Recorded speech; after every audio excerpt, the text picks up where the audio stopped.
Bien, buenos días a todos. Bien.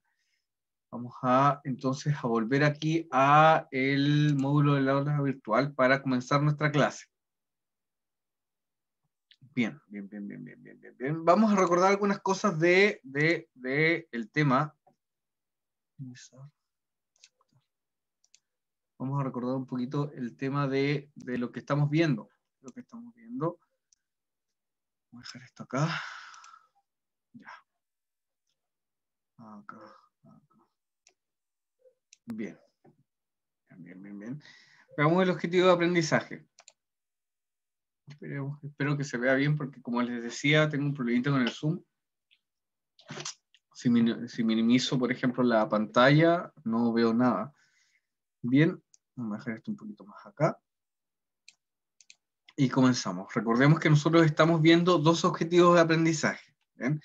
El primero de estos es utilizar diversas estrategias para registrar y procesar información obtenida de soportes impresos o digitales en coherencia con el tema, los propósitos comunicativos y las convenciones discursivas de los textos que producirán. Nosotros nos pusimos de acuerdo, entonces, en poner énfasis acá en las convenciones discursivas. Bien, nosotros estamos viendo, entonces, un método para analizar cuentos. ¿Bien? Método, entonces, para analizar cuentos. Voy a anotarlo aquí, método estructural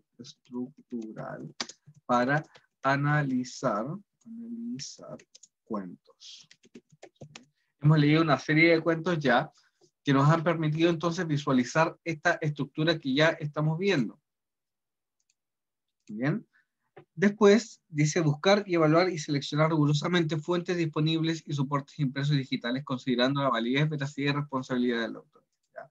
De a poquito entonces vamos avanzando en aprender esta teoría, ¿ya? La teoría actancial, para evaluar la información. Aquí teoría actancial. ¿Ya? Y sus elementos, por supuesto. Buscando hacer entonces un análisis riguroso de un cuento. ¿Bien? Para eso nosotros ponemos entonces la actividad de clase, que es la siguiente. Pongamos mucha atención acá, que es analizan un cuento desde las categorías del análisis actancial, conocen características de las comunidades especializadas, determinamos sus características y ámbitos de acción. También hemos avanzado en esto de las características del conocimiento especializado, en especial los conocimientos de dos áreas de investigación muy importantes, que son la lingüística y la semiología. Eso básicamente son nuestras fuentes. Lingüística, me falta la diéresis ahí porque no la sé hacer con esta herramienta. Lingüística y semiótica o semiología. En eso entonces estamos avanzando de a poquito. Así llegaron más gente. Uy, que lleguen atrasados. No lleguen atrasados a las clases, chiquillos, porque si no quedan dando ocupado con el tema del objetivo de aprendizaje. Más gente atrasada. Bien, vamos a bajar un poquito más. Vamos a bajar. Y acá yo les tengo unos pequeños esquemas sobre lo que vimos ayer, que los vamos a revisar en un momento. ¿Ya? Por lo pronto vamos a terminar de leer entonces el cuento de la gallina degollada. Acá está cargando entonces en la pantalla. Vamos a buscar control B, parece, o control F. Esperemos un momento. Control F. Aquí está. Control F y soltame. Ya, aquí habíamos dejado. Bien, comenzamos la lectura entonces. Dice, soltame, déjame, gritó sacudiendo la pierna, pero fue atraída. Mamá, papá, lloró impresionantemente. Trató aún de sujetarse del borde, pero sintióse arrancada y cayó. Mamá, ay, ma, no puedo gritar más. Uno de ellos le apretó el cuello, apartando los bucles como si fueran plumas, y los otros la arrastraron de una sola pierna hasta la cocina. donde esa mañana se había desangrado a la gallina, bien sujeta, arrancándole la vida segundo por segundo. Mazzini, en la casa de enfrente, creyó oír la voz de su hija. Me parece que te llama, dijo a Berta. Prestaron oído, inquietos, pero no oyeron nada más. Con todo, un momento después se despidieron, y mientras Berta iba a dejar su sombrero, Mazzini avanzó en el patio. Bertita, nadie le respondió. Bertita, alzó más la voz ya alterada, y en el silencio fue tan fúnebre para su corazón siempre aterrado, que la espalda se le heló de horrible presentimiento. Mi hija, corrió ya desesperado hacia el fondo, pero al pasar frente a la cocina, vio en el piso un mar de sangre. Empujó violentamente la puerta entonada y lanzó un grito de horror. Berta, que ya se había lanzado corriendo a su vez al oír el angustioso llamado del padre, oyó el grito y respondió con otro.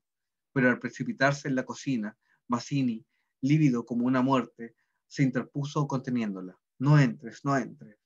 Berta alcanzó a ver el piso inundado de sangre. Solo pudo echar sus brazos sobre la cabeza y hundirse a lo largo de él como un ronco suspiro. Bien, este cuento es de Cuentos, Amor, Locura y Muerte de 1917. Muy bien, ya tenemos entonces varios elementos que nos permiten hacer el análisis actancial. Bien, vamos entonces a observar nuestro pequeño esquema. Veamos el esquema que está acá. Bien, vamos a ver un poquito más acá. Bien. Vamos entonces a interactuar un poquito, chiquillos, prendiendo aquí los micrófonos para poder contestar. Bien. Si ponemos acá como sujeto a los padres, ¿cómo podríamos nosotros hacer el esquema de acuerdo a ello? ¿Quiénes serían el oponente a los padres? Recuerden que pueden ser personajes o pueden ser también algunas ideas o conceptos. ¿Qué es lo que se opone a los padres al proyecto de los padres? ¿Cuál era el proyecto de ellos? ¿Por qué se van desconectando, chiquillos? ¿Cuál era el proyecto de los padres, chiquillos? Tener hijos sanos. Muy bien. El tener hijos sanos era el proyecto. ¿Quiénes se oponían a eso o qué cosas se oponían ahí? ¿Qué cosas podemos poner como oponente? Los hijos. ¿Sus hijos? Muy bien, sus hijos. Que eran idiotas. Claro, los hijos o la enfermedad hereditaria. Ahí podemos poner eso, una herencia como funesta, ¿no? Una herencia maldita de los padres. Veamos acá el chat. La enfermedad de la madre. Claro, hay más, sí, habría que poner la enfermedad de la madre o del padre. ¿Ya? Porque recuerden que esta herencia ¿cómo se llama? Que heredaron los hijos. ¿Ya? Estos idiotas, como decía el texto, ya no se sabe si fue por un problema al pulmón que tenía ella o era, por ejemplo, una cierta herencia que había tenido el padre de su madre. En una parte de las discusiones se grafica eso. Bien, vamos a ver acá. Entonces, tenemos el oponente, tenemos el sujeto, veamos el ayudante, ahí está un poquito más complejo. Aunque hay un ayudante, sí, en el relato, que era esta especie de ama, ¿no? Que permite, por ejemplo, la comida, ¿ya? Ahí, por ejemplo, el destinador como cuidado, fíjense acá, como cuidado de los hijos, ¿ya? Se va transformando entonces levemente en este objeto que finalmente va a ser la hija, ¿no? La hija, ¿ya? Y el destinatario va a ser entonces el cuidado de la hija, en detrimento también, o en menoscabo, o en el desprecio también de los otros hijos. Ahí tenemos el eje de la comunicación. Todo eso lo sabemos a través de la comunicación. Que la hija, Bertita, entonces, es la preferida frente a los otros, que en el destinatario, por ejemplo, que era el mismo amor que tenían por la hija, permitía que el oponente en este caso tuviera el deseo, fíjense cómo actúa acá, fíjense, de entonces eliminar a Bertita. Aunque no es muy claro, dado que los oponentes que finalmente eran los hijos, ya no sabían, no se sabe si es que ellos eran conscientes o no de asesinar a la hija pequeña por el tema de su salud mental. Bien, ahí tenemos entonces algunos ejemplos del esquema. Podemos poner a otros personajes acá, podemos poner como sujetos también a los niños, ¿ya? Podemos poner también a solamente el padre o la madre, aunque aquí sería como el ayudante de la misma madre. Hay una relación ahí detrás de que se puede homologar dentro de los dos personajes. Bien, ahí tenemos un pequeño ejemplo. Si ustedes se fijan, esto es lo mismo que ustedes tienen que hacer en el trabajo, ya en los formularios, en los cuestionarios 1 o 2 o 3, si no me equivoco, ¿ya? Así que al leer los cuentos y hacer el mismo análisis que estamos haciendo nosotros, elegir entonces la posición de cada uno de los actantes y evaluar también sus acciones. ¿Bien? Acá, por ejemplo, como oponente teníamos a los niños, pero también estos se oponen entonces a la crianza de los padres mientras va avanzando la historia, ¿no? Porque también hay unos ciertos matices que nosotros lo podemos ocupar a través del mismo análisis. ¿Ya? Acá no solamente es poner a los personajes por ponerlos como destinador, ayudante o sujeto, sino que hay que interpretar, porque recuerden que el esquema actancial es un esquema dinámico, ¿ya? El cual a mí me va a permitir entonces visualizar tanto los ejes de comunicación como los ejes del poder, ¿no? Ahí entonces está más o menos el tema de que estamos viendo.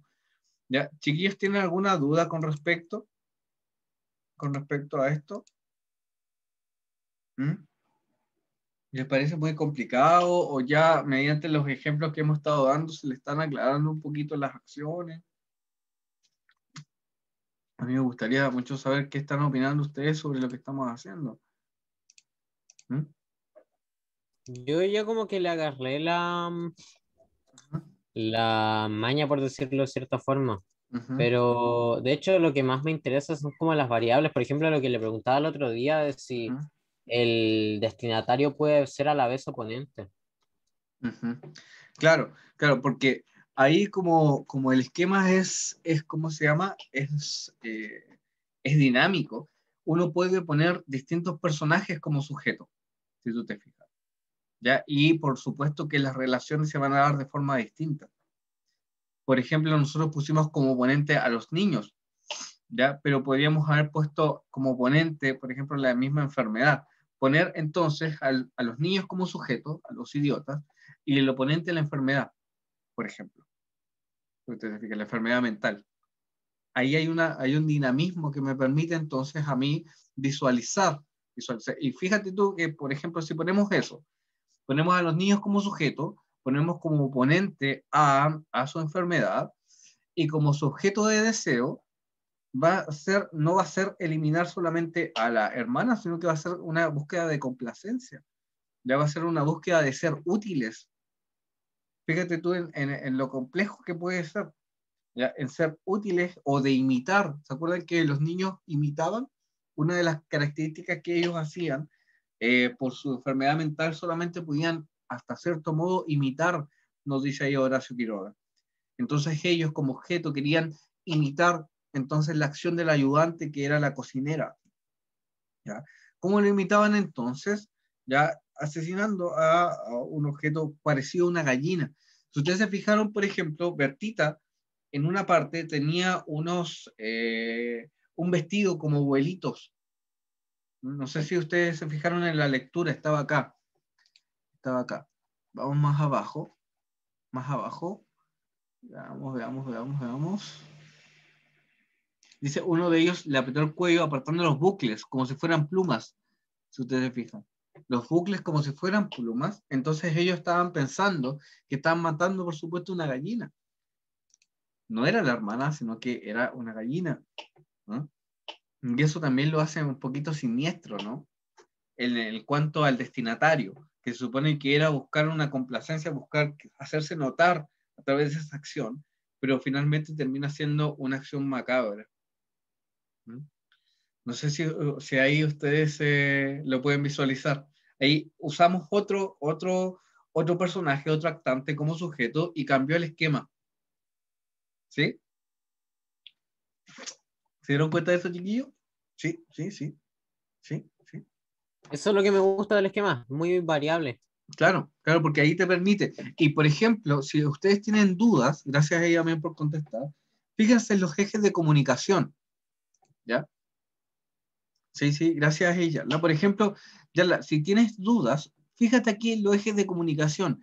Acá en el eje de comunicación siempre hay información textual que a mí me va a permitir entonces determinar este eje. En cambio, en el eje del poder yo tengo que ver fuerzas. Acá tengo que ver elementos textuales y aquí tengo que ver fuerzas, si ustedes se fijan. Y ahí yo puedo decir, como esto está textual, por ejemplo, ya lo puedo usar. Como por ejemplo, en el eje del poder, ya el tema de la clase social, fíjense, otro elemento, la diferencia de clase entre la ama, por ejemplo, y los padres. Ahí también hay otra cuestión del poder, si se fijan. Entonces hay varios elementos que nosotros podemos discernir a través del esquema y que sirve en la gran mayoría de los cuentos para que podamos analizarlos. ¿Por qué? Porque los personajes son entes de palabra que cumplen ciertas acciones dentro del relato. Bien, vamos a profundizar un poquito todo esto en base a la teoría. Veamos acá. Veamos acá. Análisis del relato. Dice, ¿qué es lo que estamos haciendo? Análisis del relato. Aquí yo les hice un pequeño resumen para que no se pierdan, ¿ya? Esto es lo que estamos haciendo nosotros. Estamos haciendo análisis del relato y a su vez estamos aprendiendo a hacer una lectura especializada de un texto literario, en este caso un cuento. Bien, por eso nuestros objetivos son buscar estrategias para procesar información, trabajar sobre conversiones discursivas, que en este caso es el cuento, ¿ya? Y considerar la validez y veracidad de una teoría. Eso es lo que yo quiero que ustedes aprendan, ¿ya? Esto es una teoría para poder analizar un cuento. Hay muchas más, ¿ya? Recuerden, por ejemplo, que nosotros estamos viendo contenidos a partir de ciertas fuentes, que es la semiótica y la semiología, ¿ya? Una de ellas es el análisis estructural. Voy a ponerlo aquí, el análisis estructural que estamos viendo con Greimer, ¿ya? Análisis estructural. Siempre me equivoco acá y tengo que borrar. Esperemos un chiquillo. Análisis estructural. Ahí sí. El análisis estructural. Análisis estructural. Y lo otro que vamos a pasar después es el análisis simbólico. Análisis simbólico. Por ejemplo, si yo quisiera del cuento de la gallina degollada sacar símbolos, ¿qué podría usar? ¿Qué cuestiones materiales aparecían en el texto que yo no puedo obviar como materiales para hacer un análisis? Así, por ejemplo, imagínense que el análisis simbólico, es como un collage. Es como si ustedes hicieran un collage. ¿Qué cosas habrían en ese collage? Del cuento de la gallina degollada. Un cuchillo. Un cuchillo, muy bien, muy bien, muy bien. El cuchillo, el vestido de la niña, por ejemplo. La locura de los chicos, las caras de los chicos. Fíjense aquí que acá hay un collage justamente de la gallina degollada. Aquí está. Y fíjense Qué que, perturbador que le pongan vestido a la gallina. claro, pero eso también es simbólico. Eso también es simbólico. También los vestidos, por ejemplo, la niña, la inocencia, por ejemplo. Aquí los niños en posición de vigilancia, ¿no? La casa, el campo. Hay muchos materiales simbólicos que yo puedo visualizar en un collage y de eso se trata también el análisis simbólico. No es todo eso, pero parcialmente, de una manera más superficial, ya es un análisis así como si hiciera uno en collage.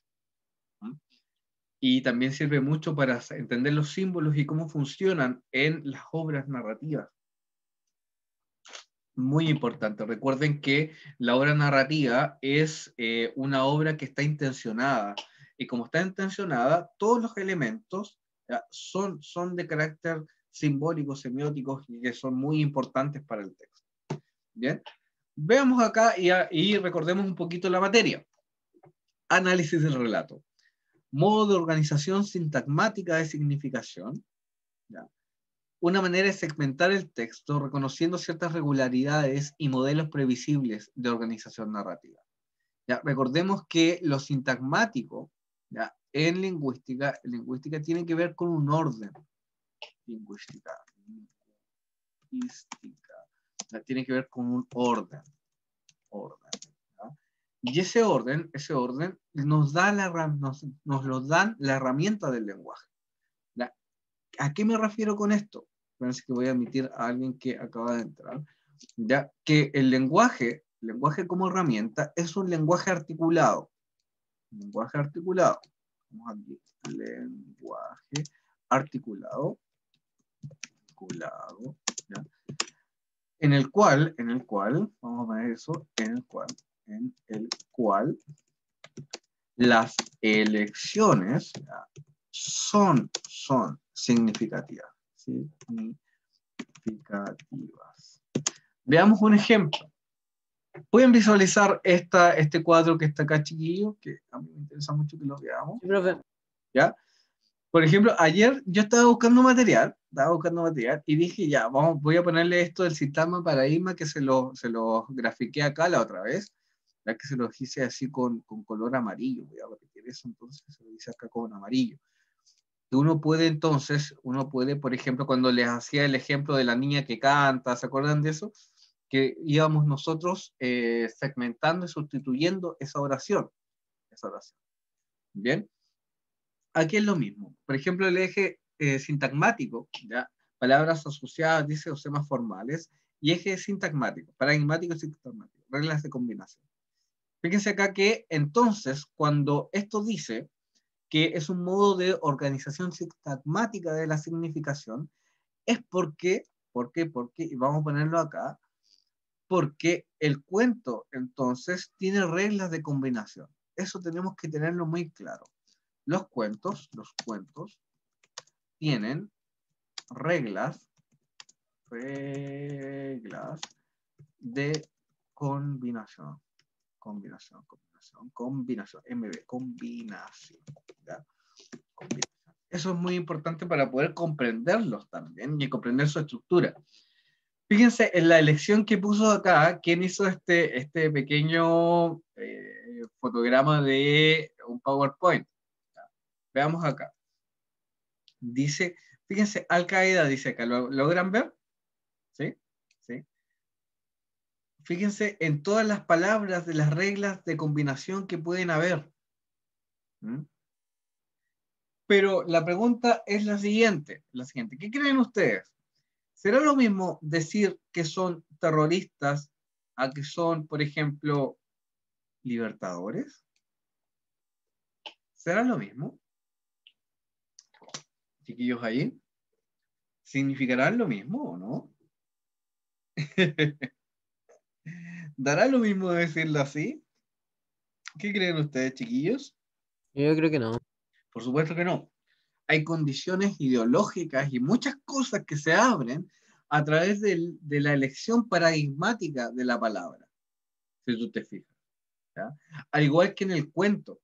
Por ejemplo, no es lo mismo haber elegido una gallina que un cocodrilo, ¿ya?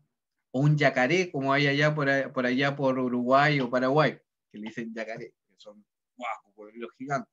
No es lo mismo porque van a significar cosas distintas dentro del relato. ¿Mm? Cuando nosotros hablamos de esto, hablamos del eje paradigmático, del sintagmático, ya hablamos aquí de las reglas de combinación, del orden, Bien, y aquí hablamos de la elección de las palabras o de los símbolos. Cuando yo ¿por qué le estoy pasando esto yo? Porque quiero que visualicen entonces que los cuentos, ¿ya? Y así todo texto en realidad, ya tiene ciertas reglas de combinación. Y que eso no es casualidad, que connota cosas distintas, ¿ya? Y que cada uno de los mensajes que nosotros recibimos tiene un orden que está intencionado de esta forma también. ¿Ya? No es lo mismo decirle a una persona que es linda a que sea bella, por ejemplo. ¿Ya? No es lo mismo a una persona decirle que es capaz o que es inteligente. No es lo mismo, connotan las palabras cosas distintas. ¿Por qué? Porque funcionan en ejes, ¿ya? Distintos que pueden ser combinados, al igual que en el cuento. En el cuento también cada uno de los elementos tiene una intención y tiene también juego en los ejes, si ustedes se fijan. Ya tenemos entonces el eje paradigmático acá, paradigma, y tenemos también el eje sintagmático, sintagma, ¿ya? Y aquí entonces se genera la significación, de acuerdo a el tipo de mensaje que yo quiero elegir, decir. ¿Ya? Aquí entonces cada persona que se mete a estudiar entonces algunas cuestiones en lenguaje, en humanidades, ya sabe que el juego de la combinatoria entre el sintagma y el paradigma me va a dar un resultado de significación. ¿Ya? Y que no es una cuestión solamente subjetiva, ¿ya? sino que es el funcionamiento mismo del lenguaje. Y cómo nosotros podemos entonces elegir en este juego de combinación la significación que nosotros le vamos a dar a nuestros textos. Así esto se traslada este esquema hacia el cuento y se vuelve también un poco más complejo, como lo hemos visto, ¿ya? Pero la razón de esta teoría es que es una teoría lingüística, y es por esto. Porque en lingüística, entonces, las palabras se segmentan y se sustituyen. Yo puedo segmentar aquí, por ejemplo, la oración, y puedo también sustituir algunos elementos de ella, sin cambiar, por ejemplo, su eje sintagmático, pero sí su significación paradigmática. ¿Ya? Es un poquito complejo, chiquillos, pero no es algo que no es ajeno. ¿Ya? En el lenguaje o la gramática, ¿ya? Probablemente dicha, es como los latidos del corazón. ¿Ya? Nosotros sabemos que están ahí, ¿ya? Sabemos que funcionan para que nosotros podamos vivir, pero no sabemos muy bien sus reglas, ¿ya? O no las percatamos de esto. ¿Ya? Hacer percatar los latidos es lo mismo que hacer percatar cómo funciona el lenguaje. Y el lenguaje funciona de esta forma, teniendo un eje paradigmático y un eje sintagmático. Aquí está el orden de la oración,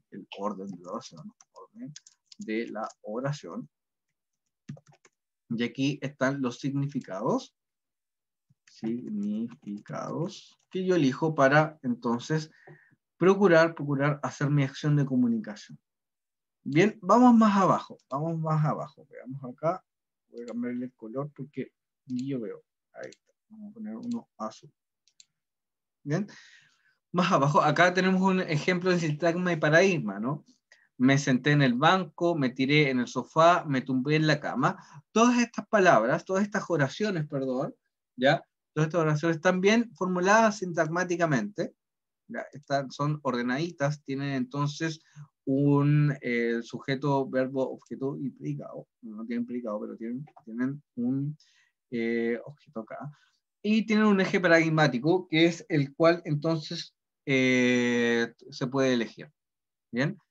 Por ejemplo, dentro de estas tres, 1, 2 y 3, ¿ya? ¿Dónde puedo identificar que el sujeto estaba más cansado de estas tres que están acá? ¿Mm? ¿Cuál puede ser que estaba más cansado?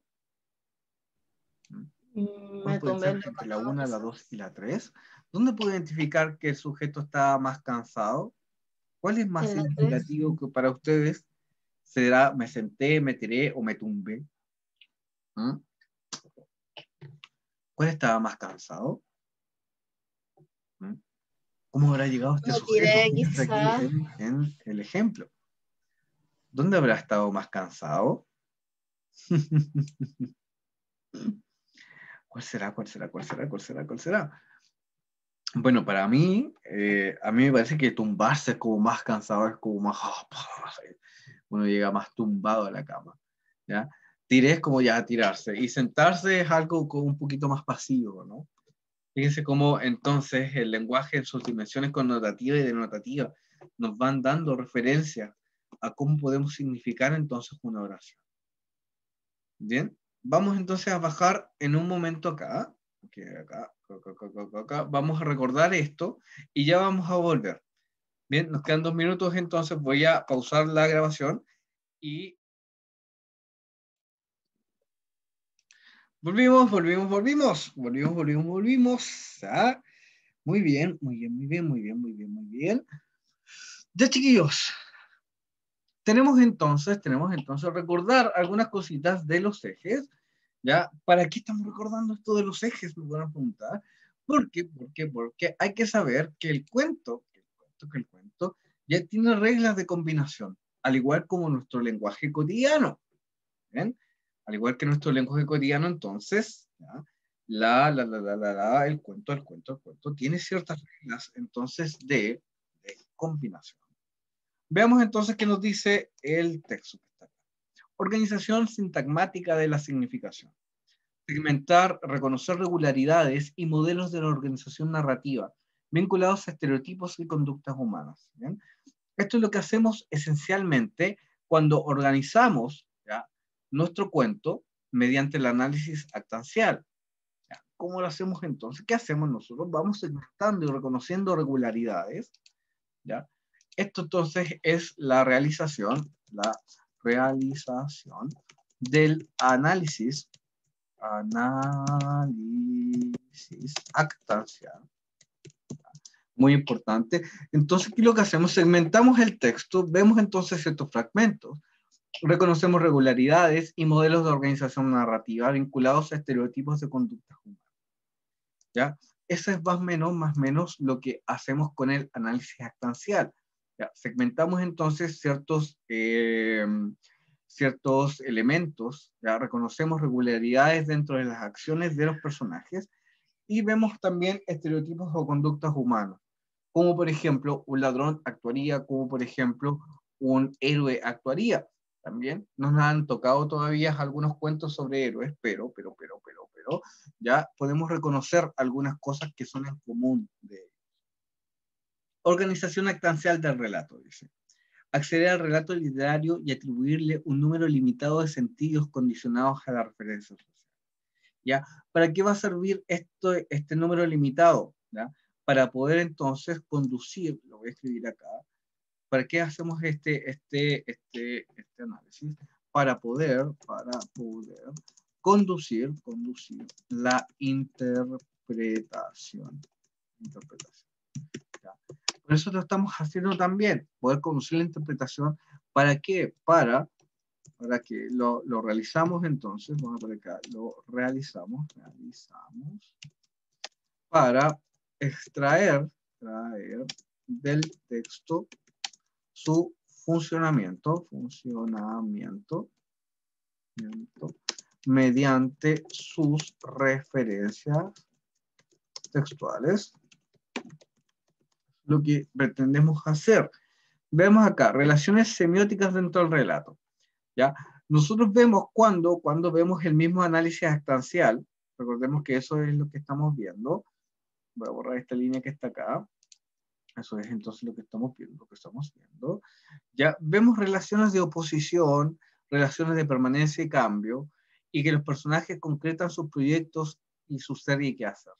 Ya cada personaje entonces cumple ciertos proyectos, ya se relacionan los personajes en cuanto a oposiciones, ¿ya?, y de permanencia y cambio.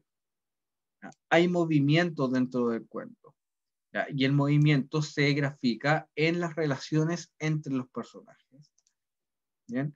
Eso es muy importante. Movimiento dentro del cuento. ¿Por qué? Porque recuerden que el análisis actancial, como yo les decía, el análisis actancial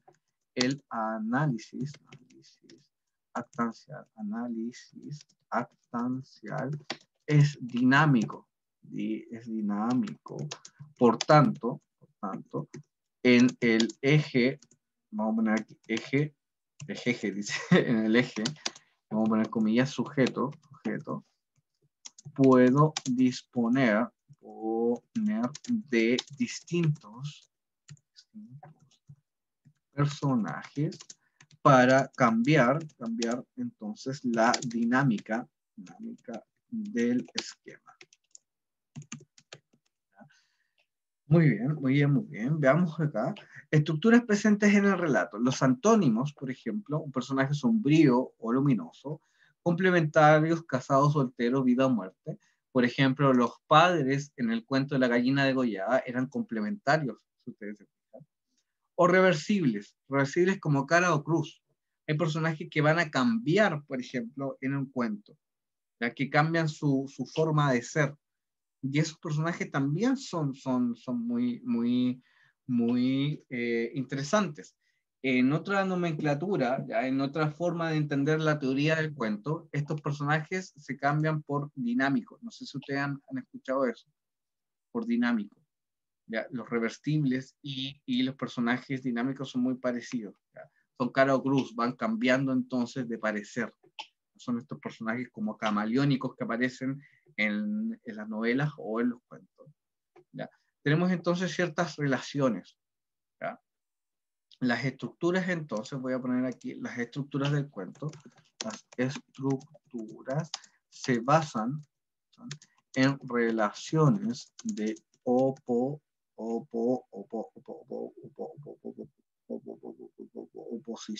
Voy a escribirlo abajo mejor. Vamos, déjame borrar acá y lo voy a poner acá para que quede clarito.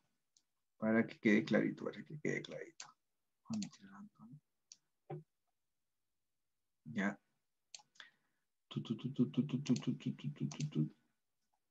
Entonces las relaciones dentro del relato se basan en oposiciones, en relaciones de complementariedad,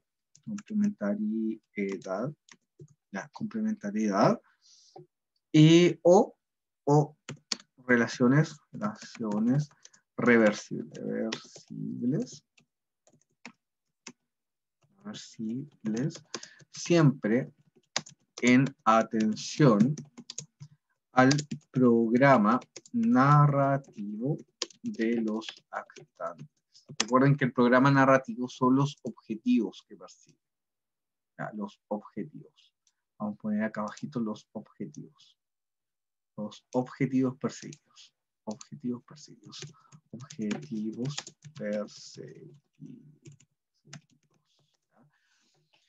Vamos más abajo que dice los actantes en tensividad. Dentro del relato, los actantes son representados por su tensividad, es decir, por el choque de sus programas narrativos. Pueden encontrarse en una relación de conjunción y disyunción, según su relación con el programa narrativo de cada actante. Ya, eso es muy importante y ese concepto creo que lo tengan ahí visto, la tensividad. Recordemos que acá en el cuento hay fuerzas, en el cuento hay acciones y por tanto siempre hay una tensividad. Ya. Y relaciones de conjunción y disyunción.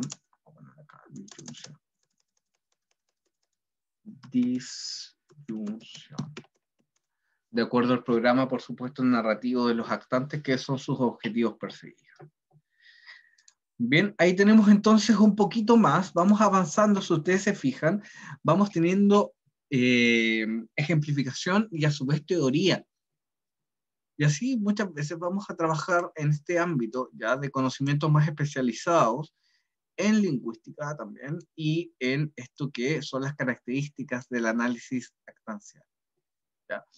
en el cual se segmenta, se reconocen regularidades y modelos de organización narrativa. Podemos poner estos pequeños apuntes que pusimos acá, los vamos a poner como características. Características del